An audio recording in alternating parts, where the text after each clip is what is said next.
No verão de 2005, observadores sobrevoaram o olho do furacão Katrina, a tempestade mais destrutiva e mortífera ocorrida nos Estados Unidos. 294 quilômetros por hora. Sob uma parede de nuvens de quase 18 quilômetros de altura, ondas de tempestade, chuva e ventos dizimaram New Orleans e a costa do Golfo. O furacão Katrina foi um sinal do que está por vir? Muitos afirmam que condições climáticas violentas como esta assolarão o planeta com muito mais frequência no futuro. Nosso planeta está sendo devastado. Terras antes férteis estão secando, áreas litorâneas estão erodindo, florestas tropicais estão desaparecendo e ondas de calor estão debilitando pessoas idosas e vulneráveis. Será este o futuro do planeta Terra? E somos nós os culpados? A resposta pode estar dentro deste supercomputador, o simulador terrestre, que cria um panorama do nosso mundo e dos perigos por vir.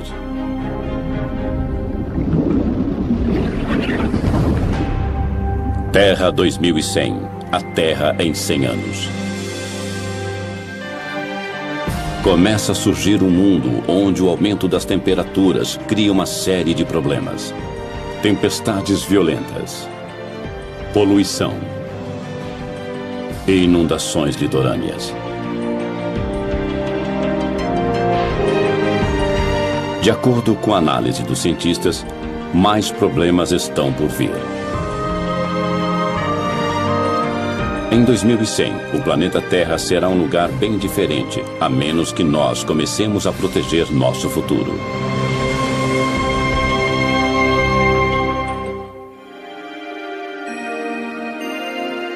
Num prédio que lembra o ginásio de uma escola, está um dos computadores mais velozes do mundo, o simulador terrestre. São 5.000 computadores interligados para processar dados na velocidade impressionante de 35 trilhões de cálculos por segundo.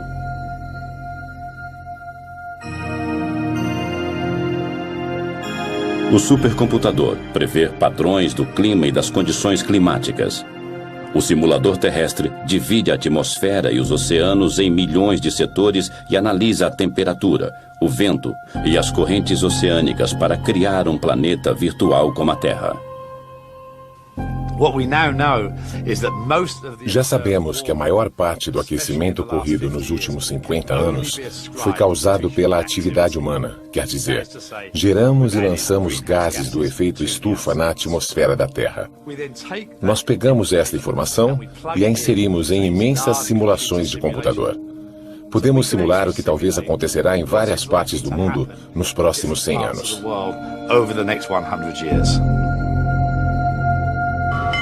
O simulador terrestre previu um desastre natural no litoral do Brasil.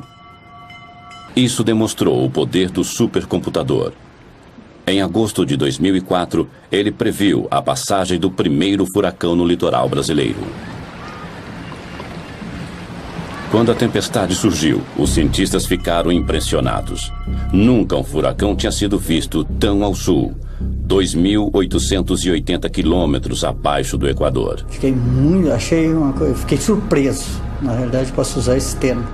Não temos experiência sobre isso, é um fenômeno que acontece nos trópicos, né? Então, realmente nós estranhamos muito o que estava acontecendo. No Centro de Voos Espaciais Goddard, os cientistas também rastreiam formações climáticas anormais. Nós duvidamos no começo, mas com o passar das horas ficou evidente. Aquilo era mesmo um furacão. Todas as provas que vimos de vários satélites nos 2 dias seguintes indicaram de forma cada vez mais convincente. Um furacão categoria F1 ia atingir o litoral do Brasil.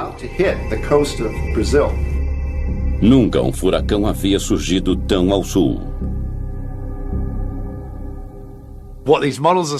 As simulações mostram que estamos criando condições que às vezes provocarão furacões em locais onde eles nunca surgiram. O furacão, também chamado de ciclone e tufão, forma-se geralmente numa área em torno do Equador e se desloca para latitudes mais altas. Não havia registro de furacões ao sul do Atlântico. Além disso, essa área de baixa pressão formou-se não nos trópicos, mas numa zona temperada. A tempestade foi batizada de Furacão Catarina. Ela matou 11 pessoas e destruiu e danificou milhares de casas. As famílias ainda relembram as vítimas do primeiro furacão do país.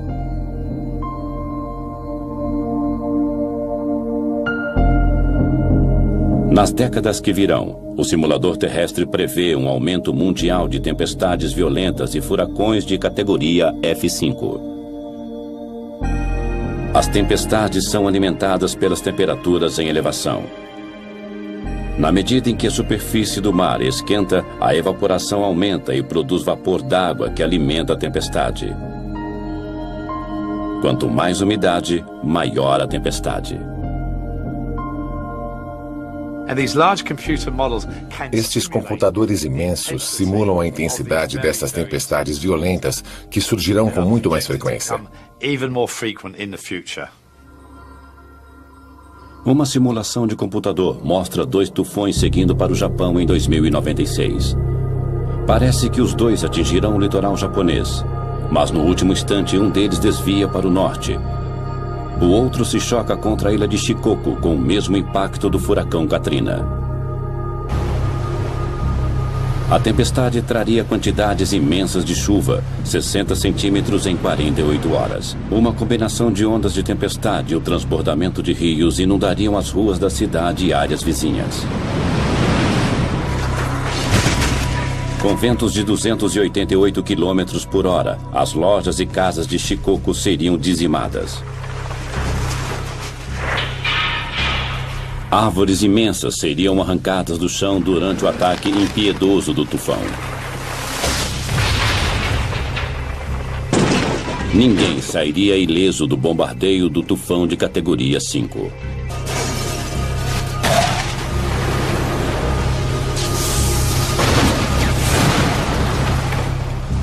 As fiações elétricas seriam derrubadas e a maior parte da cidade ficaria na escuridão, comprometendo os resgates.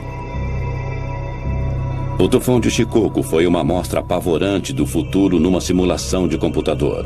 Mas a violência do furacão Katrina, que devastou New Orleans e a região do Golfo, foi verdadeira.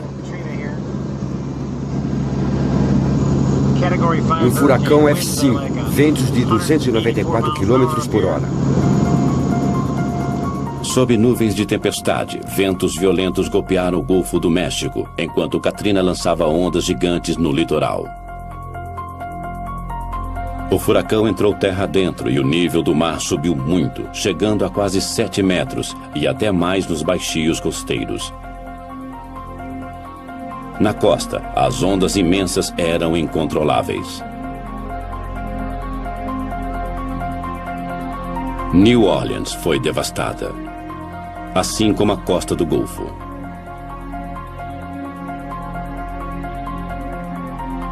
O furacão Katrina lançou uma trilha de destruição até onde os olhos podiam alcançar. Foi o pior desastre natural da história dos Estados Unidos. O Katrina deixou para trás milhares de sonhos destruídos. Foram quilômetros e quilômetros de destruição sem fim. Marie Fernandes relembra a destruição de sua casa. Foi uma onda gigante. Tudo foi destruído por aquela onda. Janelas, portas, tudo. Ela rugia como um monstro. Tinha água por toda parte e tudo começou a boiar. A tempestade e suas ondas mataram quase 2.000 pessoas, e uma área quase do tamanho do Reino Unido foi declarada zona de devastação. Para crianças e adultos, foi um teste de fé. Temos que começar de novo. É difícil, mas pelo menos acabou. A destruição foi mais grave em Biloxi, Mississippi. Os destroços retorcidos são testemunhas do poder devastador do Katrina. Fotos aéreas de uma ponte mostram o antes e o depois do furacão. As ondas destruíram casas a quase 2 quilômetros de distância da costa. Quando voltou ao local, Beth Matter ficou desolada. Você trabalha a vida toda e acha que está tranquilo, aposentado, mas ver o vento levar tudo.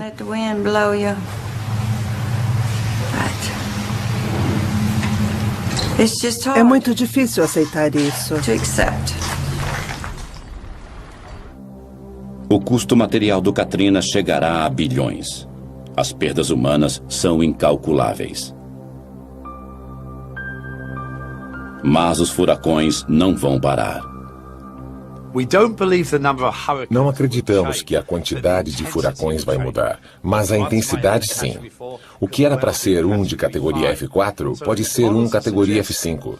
As simulações mostram que, com o aquecimento da Terra, a superfície dos oceanos também esquenta e, por isso, veremos tempestades bem mais fortes, e estes computadores imensos simulam a intensidade destas tempestades violentas. Se um desses arrasadores furacões de categoria 4 ou 5 atingir uma grande cidade dos Estados Unidos, podemos esperar muita destruição. Talvez o que vimos em New Orleans possa ser visto até em lugares como Nova York.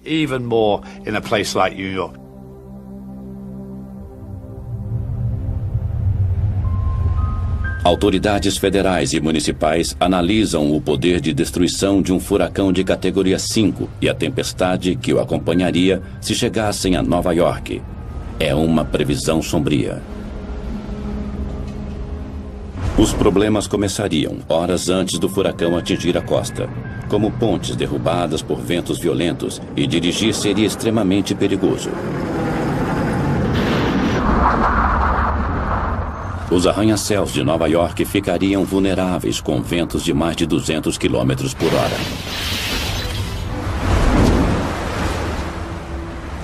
No solo não seria mais seguro, pois a inundação impediria os moradores de fugir de carro ou metrô. Ondas de tempestade de 9 metros assolariam a cidade e invadiriam as ruas do centro e o sistema de túneis do metrô de Nova York.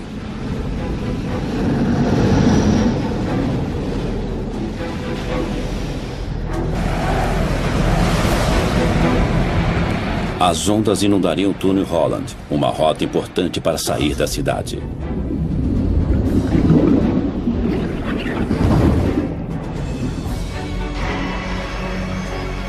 Os aeroportos seriam fechados e Wall Street também. Nova York poderia ficar isolada do mundo e seus sistemas econômicos e financeiros ficariam paralisados.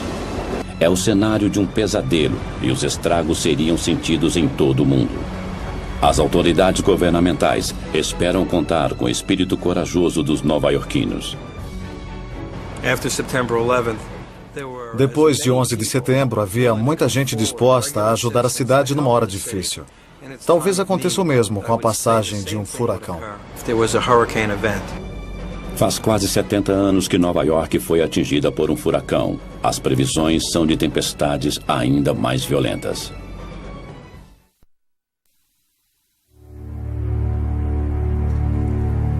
As ondas de calor são outro problema letal do aquecimento global.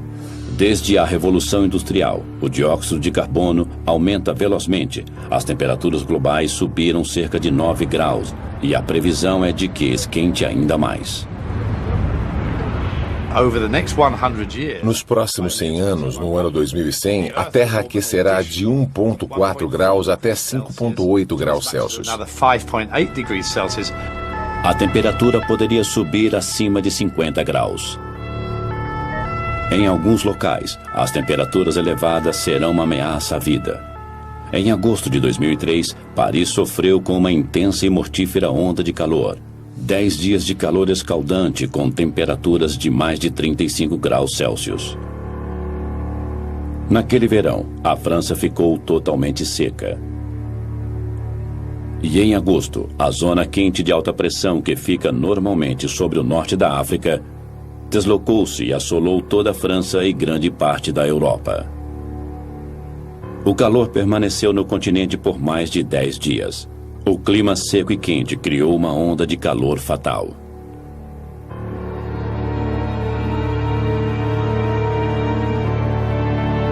Os serviços de emergência ficaram sobrecarregados e não conseguiam atender o aumento repentino de pacientes idosos e desidratados. Muitos sofreram convulsões e entraram em coma.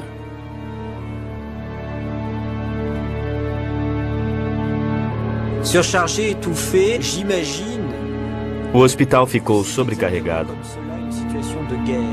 A pressão era inacreditável, não sabíamos contra o que estávamos lutando. Os pacientes morriam sem parar. Era um campo de batalha. Quando o corpo desidrata, ele deixa de suar e a temperatura corporal aumenta rapidamente. As células cerebrais e cardíacas são destruídas e isso pode causar a morte. A falta de ar-condicionado era um problema grave. A temperatura não subia apenas durante o dia, subia à noite também. E se você não tivesse ar-condicionado, o corpo não conseguia esfriar à noite. Por isso, muitas pessoas morreram.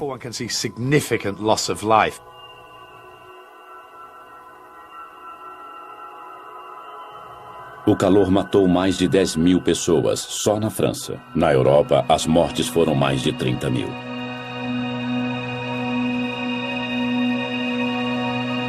O simulador terrestre prevê um aumento global nas mortes causadas pelo calor nas décadas futuras. As zonas vermelhas mostram as áreas de maior risco. Na Europa, regiões frias serão atingidas por temperaturas fatais. A previsão mostra que temperaturas mortíferas podem também atingir China, Japão e o resto do leste da Ásia. O Dr. Larry Kalkstein, da Universidade de Delaware, usa as informações do supercomputador para calcular mudanças futuras nas mortes urbanas devido a ondas de calor. Em Tóquio, as mortes podem aumentar 2,5 vezes em 50 anos. Após 100 anos, as mortes poderão aumentar 11 vezes. Em Londres, esse aumento chegará a 47 vezes em 2100, e em Nova York haverá 43 vezes mais mortes causadas pelo calor no mesmo período. Os cálculos das 6 maiores cidades do mundo mostram um grande aumento nas mortes causadas por altas temperaturas nos próximos 100 anos. Os resultados foram mais devastadores nas cidades ao norte, regiões frias atualmente. Perto da linha do Equador, poucos morreriam pelo calor, porque o calor é o mesmo todo dia. É quente, mas é igual. Mas Tóquio, Nova York, Toronto e Paris são locais mais vulneráveis, porque num dia pode fazer 35 graus e no outro pode fazer 20 graus. As pessoas não estão acostumadas, a estrutura urbana não está preparada. As casas não são adaptadas para isso.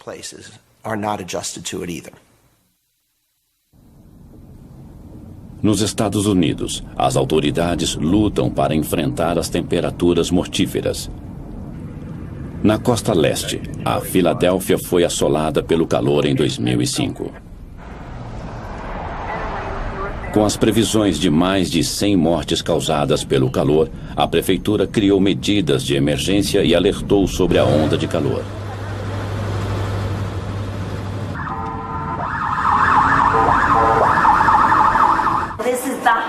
É o dia mais quente do ano que, com a alta umidade, produzem uma combinação perigosa. Eu sou Lori. A televisão e o rádio alertavam sobre as altas temperaturas. 36 graus, o dia mais quente do ano. O Departamento de Saúde Pública da Filadélfia criou uma linha exclusiva para orientar as pessoas a sobreviverem ao calor. É pagar a conta ou comprar um ar-condicionado. As janelas estão abertas? Não tem nenhuma janela aberta? Beba muita água. Se tiver algum problema, ligue de novo. Mandaremos uma enfermeira.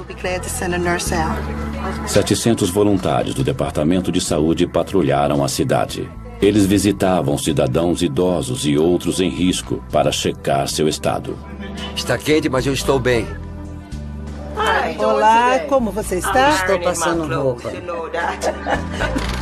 O ar-condicionado está ligado? Está. Ótimo. Eu vim saber se você está bem.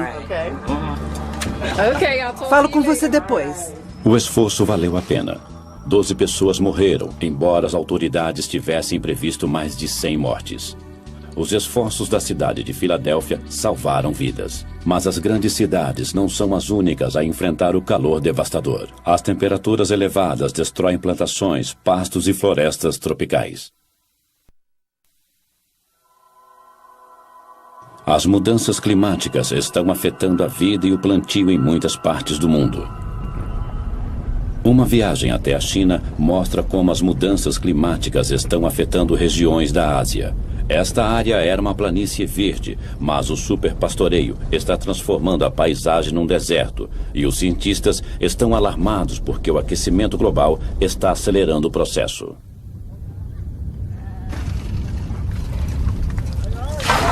Os aldeões estão sempre criando gado com os pastos da região. Agora os pastos estão morrendo e o deserto está aumentando. Tem uma casa soterrada aqui. Aqui era um cercado de ovelhas. Esse estilo de vida está mais ameaçado a cada ano com o avanço dos desertos, que soterram casas e localidades essenciais para eles. Só levou 7, 8 anos para ficar assim. Essa parede está bloqueando a areia. Não posso usar o lugar, mas não posso demoli-lo. A combinação do mau uso da terra e de um mundo cada vez mais seco e quente são um desastre para os moradores daqui. As perdas aumentam. A terra fica mais árida, fica infértil. As pessoas saem do campo para cidades que já estão com problemas de superpopulação. Não são só os pastos que estão morrendo. Do outro lado do mundo, as florestas tropicais brasileiras estão desaparecendo. A água e a vegetação interagem para formar o ecossistema rico da floresta amazônica. Atravessando a floresta está o maior rio do mundo em volume de água, o Rio Amazonas. Em agosto e outubro de 2005, houve uma estação de seca recorde e o mundo viu uma amostra de como o Rio Amazonas pode ficar daqui a 100 anos. Este curso d'água poderoso, que atinge quase 10 quilômetros de largura em alguns trechos, literalmente secou. O verde claro é grama. Ela cresceu no leito exposto do rio. Em alguns pontos, o nível da água caiu absurdamente, entre 5 e 10 metros.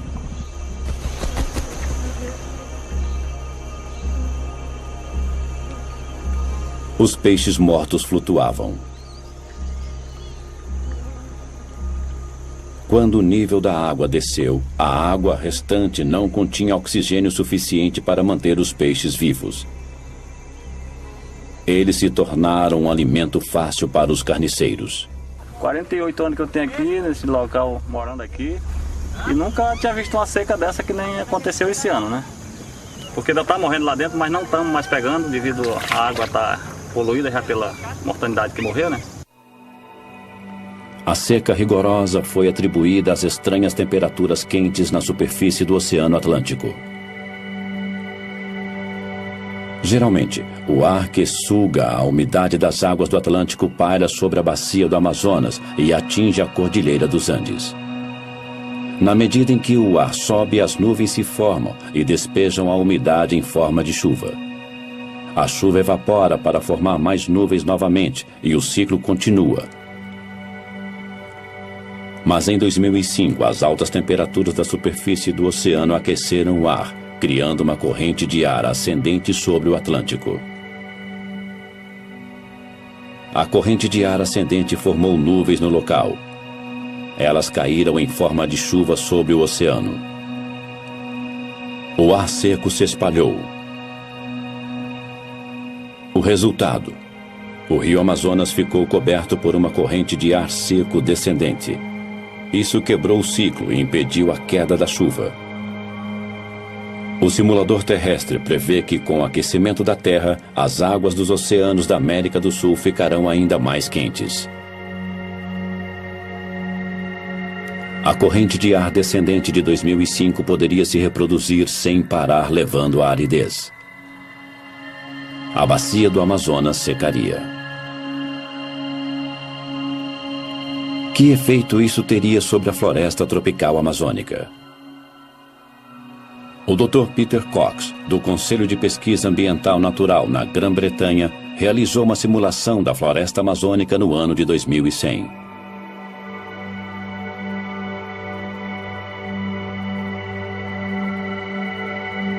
O resultado foi chocante. A simulação mostra as mudanças nas florestas, numa área que inclui a floresta tropical amazônica. Na segunda metade deste século, a terra secará e desertos surgirão. As florestas começarão a desaparecer a partir da foz do rio Amazonas. Em 2100, 2/3 da floresta terão sido destruídos. No lugar da floresta, haverá um deserto vasto maior que a Península Árabe. A simulação não inclui desflorestamento feito por humanos. É um desflorestamento indireto causado pelo aquecimento global e mostra que o efeito estufa é uma ameaça tão grave quanto o desflorestamento direto.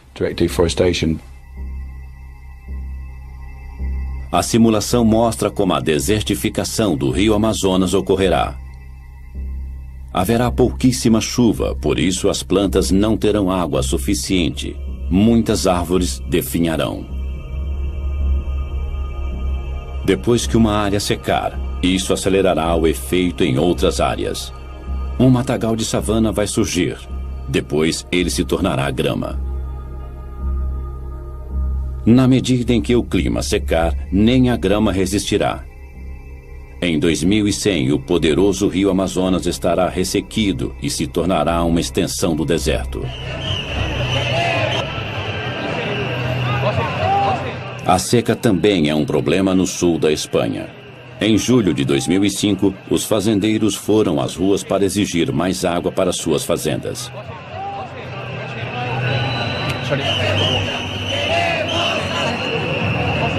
A queda de chuva em 2005 na Espanha diminuiu 50% e a capital, Madrid, teve sua menor queda de chuva em 145 anos.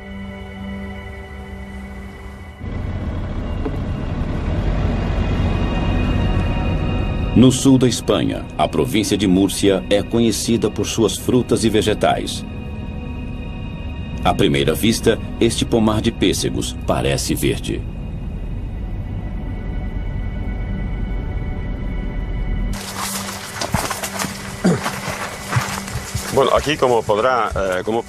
Olhe o pessegueiro. Esta é a fruta. Elas eram deste tamanho. O tamanho diminuiu. É porque não tem água.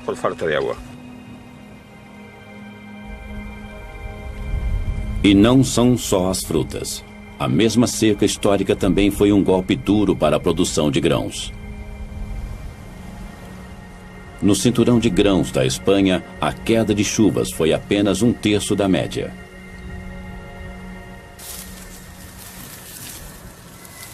A família de Tomás Lourenço tem plantado há gerações.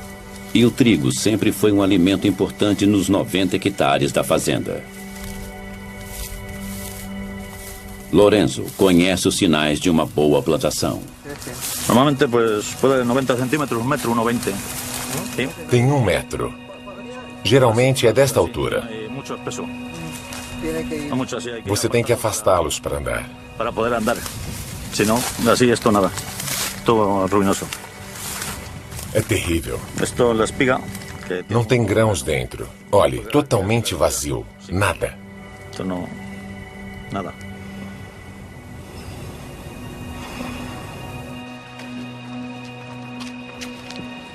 Este é o celeiro de Lourenço. Antes ele ficava cheio de grãos até o teto. Este ano, a colheita foi menos de 5% do padrão normal. As perdas chegaram a $70 mil. Se a seca continuar, está acabado para os fazendeiros. Não podemos suportar isso. Não poderíamos suportá-lo.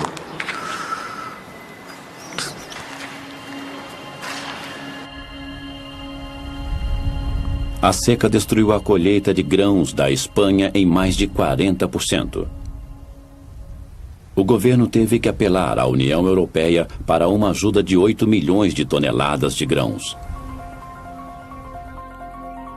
O que acontecerá com o clima da Espanha no futuro? O simulador terrestre prevê que em 100 anos as chuvas na Espanha diminuirão 10%. As temperaturas continuarão a subir e o solo se tornará cada vez mais seco. É provável que secas como a de 2005 ocorram sempre.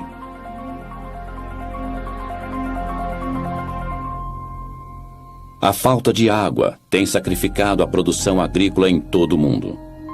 Esta projeção, feita pelo simulador terrestre, mostra a produção de alimentos no futuro. As áreas verdes mostram o aumento da produção de alimentos. As vermelhas mostram a diminuição. No norte frio, um pequeno aumento de temperatura pode aumentar a produção, mas na maioria dos países tropicais e subtropicais, o clima mais quente significa menos alimento.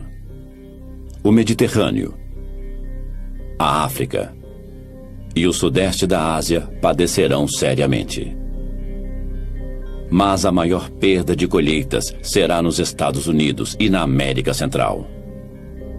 Em alguns locais, a produção cairá para menos da metade. No mundo, 54 milhões de pessoas entrarão para a lista de famintos.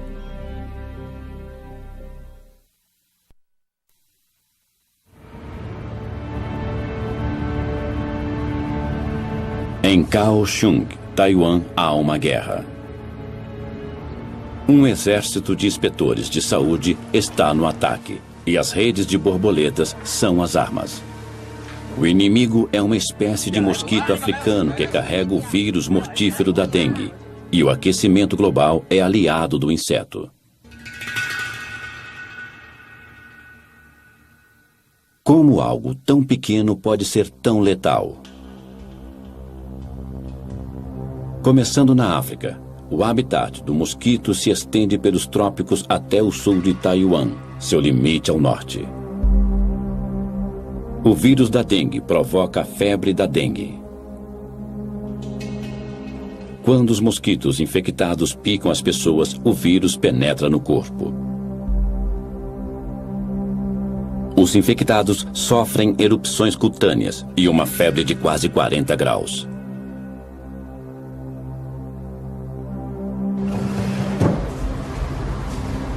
Yao Shaochen, morador de Kaohsiung, perdeu a esposa com a febre da dengue em 2002.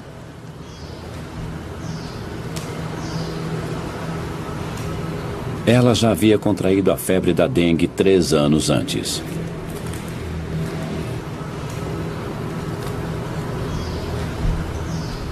E morreu ao contrair a doença pela segunda vez. A minha mulher teve a febre antes, mas não foi grave. Nunca pensei que ela morreria na segunda vez. O vírus da dengue chega a Taiwan vindo dos mares todo ano. Mas quando a temperatura cai abaixo de 20 graus, o mosquito que carrega o vírus e todas suas larvas morrem. No inverno, o mosquito é exterminado. Mas agora, os hóspedes indesejáveis estão ficando por mais tempo. Historicamente, as temperaturas de inverno em Taiwan caem abaixo dos 20 graus e têm eliminado o vírus. Mas desde 1997, as temperaturas têm permanecido acima deste limite crucial. E o mosquito e o vírus letal que ele carrega sobrevivem o ano todo. As larvas do mosquito que carrega o vírus da dengue conseguiram sobreviver ao inverno de 2001 e 2002, causando uma epidemia. .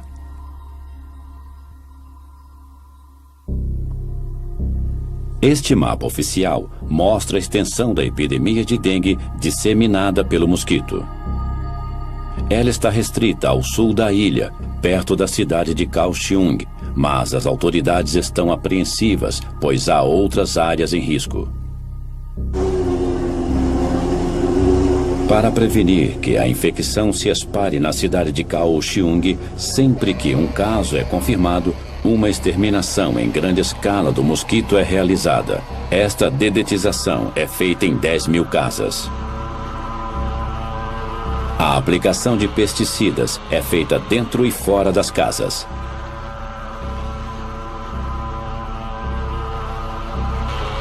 A dedetização é um trabalho difícil, mas ela tem evitado a repetição da epidemia de 2002. Mas as autoridades de Taiwan temem que a febre da dengue possa um dia se espalhar por toda a ilha de Taiwan.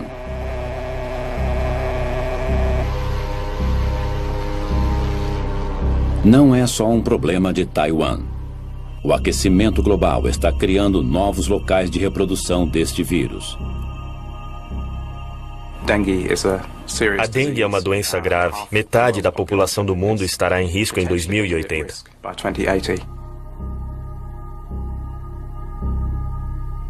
Se o clima continuar esquentando, veremos mosquitos transmissores de doenças em nosso quintal? Podemos calcular a disseminação da febre da dengue e doenças similares monitorando as mudanças de temperaturas no mundo? Aqui, as áreas em vermelho escuro no mapa mostram regiões de alto risco. Em 2080, mais partes da África e Índia estarão em risco, assim como regiões ao sul dos Estados Unidos e Japão. Hoje, 2,5 bilhões de pessoas vivem em áreas de risco. Em 2080, o número ultrapassará os 5 bilhões.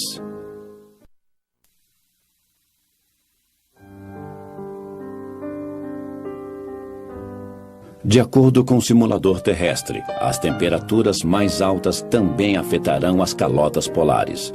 O dano é tão grave que a camada permanente de gelo desaparecerá em 2070.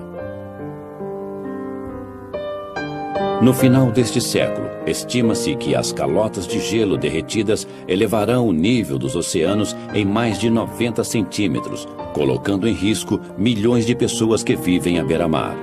Na ilha de Shishmahev, os moradores já sentem os efeitos do aquecimento global. Localizada no litoral do noroeste do Alasca, esta ilha estreita tem cerca de 5 quilômetros de extensão e apenas 600 moradores. A maioria dos moradores é de indígenas norte-americanos que vivem da caça e pesca. Hoje, eles procuram um novo lugar para viver. Nos últimos anos, o litoral diminuiu drasticamente devido à erosão e muitos moradores perderam suas casas.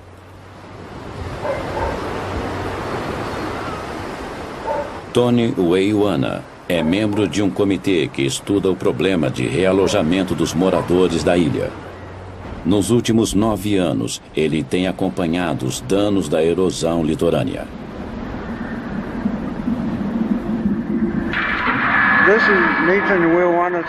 Esta é a casa do Nathan Weiwana, que caiu no mar numa tempestade uns dias atrás. O solo sob a casa foi devastado pelo mar. Depois que o solo congelado é exposto às ondas, a água o vai destruindo e alguns dias depois o solo derrete e a casa desaba. Uma fotografia aérea de 1995 mostra a localização da casa em vermelho antes de ser destruída. A ilha continua encolhendo, enquanto as terras são engolidas cada vez mais pelo oceano.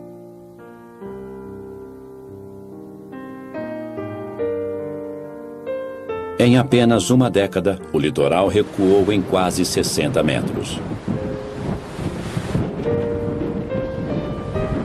Tony tem filmado a erosão.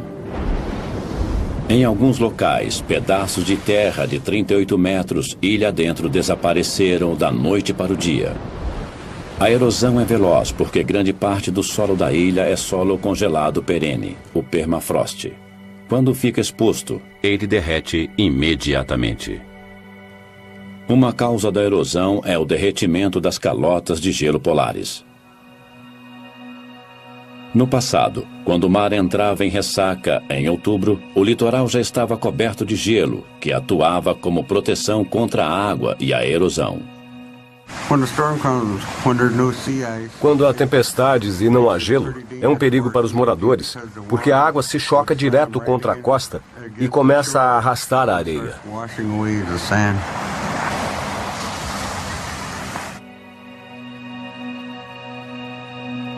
Os satélites e outros tipos de dados mostram que a camada de gelo de outubro diminuiu mais de 480 quilômetros ao norte nos últimos 30 anos.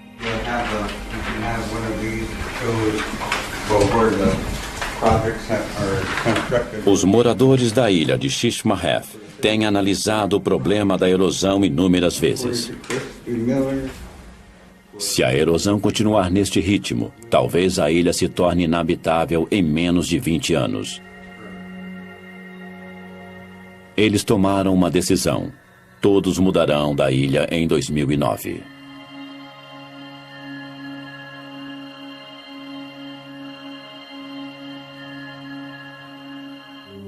Eles não querem conflito com outras comunidades. Querem evitar isso a todo custo, mudando para outra cidade. Nunca os moradores tiveram que enfrentar uma provação dessas.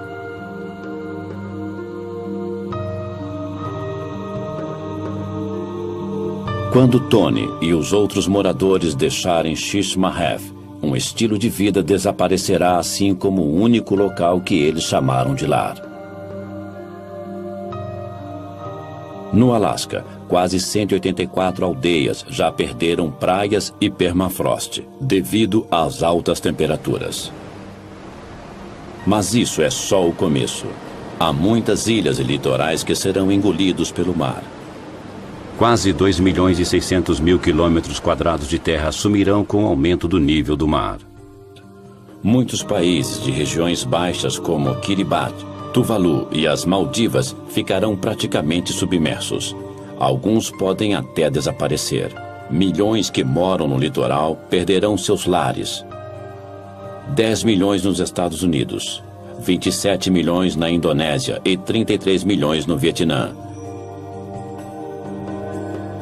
260 milhões no mundo todo. 1/4 bilhão de refugiados do aquecimento global. As simulações de computador nos ajudam a prever o futuro do planeta. Elas mostram o mundo sob ataque. O clima inóspito e as variações climáticas causarão danos sociais, econômicos e ambientais que não podem ser recuperados. O panorama ambiental mostra que o mundo está em perigo e que devemos fazer algo a respeito agora. Com as simulações de nosso planeta em perigo, será que os governos se unirão para reduzir as causas das mudanças climáticas no planeta? Se o mundo reverter as mudanças climáticas, voltaremos a ter um mundo seguro. Os governos devem se unir às indústrias e trabalharem juntos com a sociedade para evitar as mudanças climáticas previstas. Que mundo queremos para os nossos filhos e netos? Se quisermos deixar um mundo vibrante e abundante, com corais, florestas, temos que impedir as mudanças climáticas.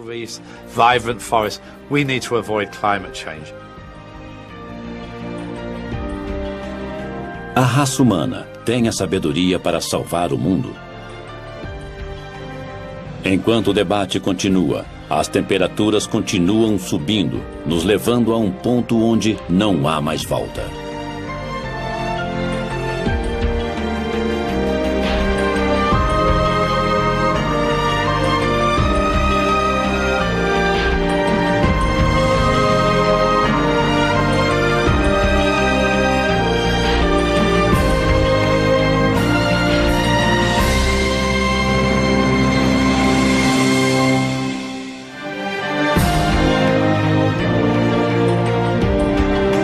Versão brasileira, Tempo Filmes, São Paulo.